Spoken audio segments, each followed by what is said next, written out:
we were looking at how do we find the government expenditure multiplier, where the government expenditure multiplier tells us how much equilibrium output changes due to 1 unit change in government spending.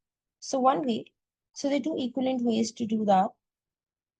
The first approach is that we can use calculus, where we looked at that we can first solve for the equilibrium value of output, and then from there we can use partial derivatives. And here we found the government expenditure multiplies the partial derivative of y star with respect to g bar. An equivalent but more intuitive way of deriving the multiplier is to use geometric series. So we'll illustrate this based upon a k units increase in government spending. Okay, the change in G is k, and we have an MPC of C1. So what we have is in round one, government spending increases by k units. So this is our initial injection. As a result of this, our demand increases by k because G is one of the components of demand. As a result of this, we have a direct effect on y of k, because remember our short-run assumption is output is demand determined. Output is whatever demand wants it to be. Any changes in demand will result in one-for-one changes in output. So if demand changes by k, output changes by k, as firms respond to the changes in demand because of our short-run assumption. And as a result of this, what happens is, because C is a function of y, if y changes by k, C in this case is going to change by C1k, right? Because C is C0 plus C1, y minus T. So from here you can find delta C as C1 delta y, right? Because MPC tells us how much consumption changes due to 1 unit change in disposable income. Right, so over here, taxes are not changing. Like in this, we're not considering that. Income is changing by k. So disposable income is changing by k. So change in C is C1k. Right, and now what happens over here is, okay, we know when C changes by C1k, as a result of this demand, again changes by, now demand is going to change by C1k. Because remember, just like G, C is also one of the components of demand. So initially, because of the initial injection of k, G is, the demand increased by k.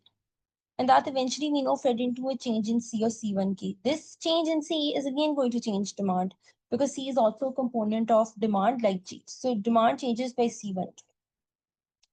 Whenever demand changes, we know that results in one-for-one changes in output. So in this case, if demand changes by C1k, output will also change by C1k. So this is the beginning of our indirect effects of change in G and Y.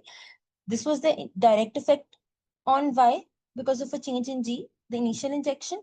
And then later, because of the fact that C is a function of Y, C changes, which changes demand. So now they're going to be indirect effects on Y. And because of this change in Y, C is again going to change by C1 times the change in Y, which is C1k, right? Because change in C is always C1 times change in Y is C1k. And then we know this is further going to change demand by C1 square k, right? Because C is a component of demand, right? So change in C is change in C. As a result, this is going to change Y, right? Because we know changes in demand result in one-for-one changes in output because of a short-run assumption. And this will further change C, then that will change Z, which will again change Y, and that changes C, and this goes on, right? Like this, we can fill this table up. Okay, the key thing to remember is that Z, C plus I plus G. So any changes in any of these components will result in changes in Z, right? And then when we have a change in Z, that will result in one-for-one changes in Y, because of a short-run assumption, output is demand determined, and any changes in Y will change. So like this, we can complete this table. So now the total effect on output from change in G is, to find that, we can just add up our delta Y column, right? We can add up all the changes in Y. So we have the direct effect on Y of the initial injection, and then we have indirect effects on Y due to the change in C. So this would just be K plus C1K plus C1 square K plus C1 cube K and so on.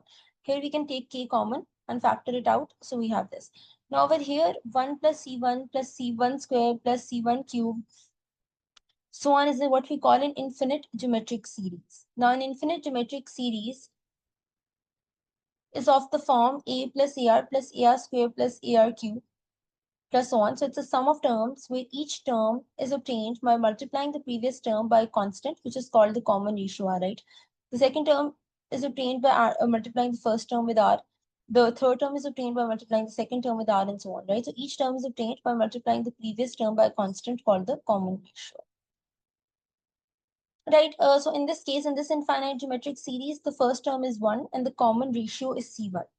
Now, this infinite geometric series is said to converge, I this infinite sum will have a finite value if this common ratio is between -1 to 1. And in that case, its sum to infinity is given by a by 1 minus r, right? So we're saying this infinite geometric series converges. Its sum is equal to a finite value if the common ratio is between -1 to 1, and that finite value to which it converges, which is called its sum to infinity, is a by 1 minus r. So in this case, in our particular case, our common ratio is C1, which being MPC is between 0 and 1. So the common ratio of this particular geometric series is between -1 and 1. So this geometric series converges. This infinite sum that we have over here has a finite value, and that finite value is given by A, which is 1, divided by 1 minus R, where R is C1, right? So we know this is essentially just, so sum of total changes in Y is just K by 1 minus C1, right? So this is just a second. So this should just be K, sorry, K by 1 by, sorry,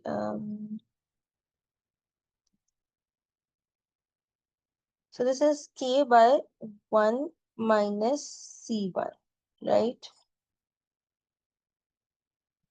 So this is the sum of total changes in Y, right? KK, and then you have this sum, which we said is 1 by 1 minus C1, right? The sum to infinity is 1 by 1 minus C1. So this becomes K by 1 minus C1.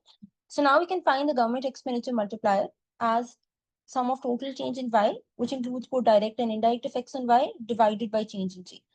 So the sum of total changes in Y is this, right? K by 1 minus C1. You divide it by change in G, which we assumed is K. So that just leaves out 1 by 1 minus C1, which is the exact same multiplier that we found using calculus.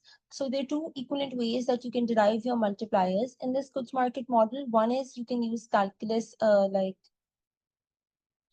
over here. The other is you can use geometrics. And this is a more intuitive way because this helps us understand that entire process the way we talked about here.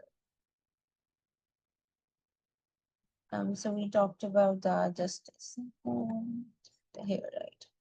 So the whole process that we talk about here, which we discussed, right? When G changes, Z changes, like we looked at over there, right? And when Z changes, that changes Y. When Y changes, C changes, that further changes Z. And when Z changes, that changes Y, which is exactly, so this entire mechanism that we